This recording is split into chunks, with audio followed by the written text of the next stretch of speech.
Java që vjen pritet të sjellë mbledhjen e radhës të Komisionit për emërtimin e rrugëve në Tetov, ndërsa deri në shtator lista e propozimeve të përgatitura nga ky trup pritet i dorëzohet qeverisë.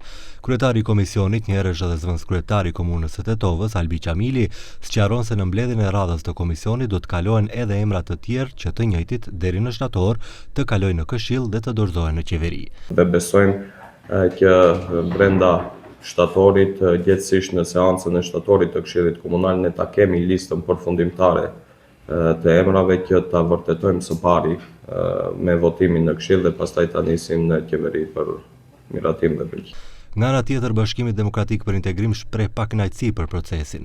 Nënkryetari i Degës së BDI-s në Tetov, Ahmet Qazimi, thekson se nga 74 emrat e propozuar deri më tani, vetëm një pjesë janë shqiptar, gjë që sipas tyre nuk pasqyron realitetin etnik të qytetit. Qazimi shton se në këtë listë nuk janë përfshirë as emrat e shfuqizuar më parë nga gjykata kushtetuese, me arsyetimin se gjykata ka kontestuar procedurën e miratimit dhe jo vetë emrat.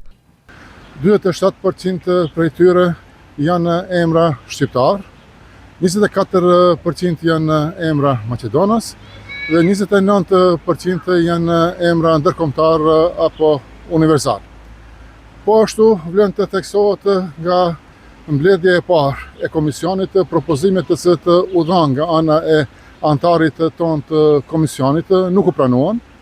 Propozimet to që i ngërthenin vete edhe emrat e abroguar nga ana e gjykatës kushtetuese, po ashtu nuk u pranuan edhe propozimet të tjera të cilat u dhanë edhe nga përfaqësuesit tjerë të partive tjera opozitare.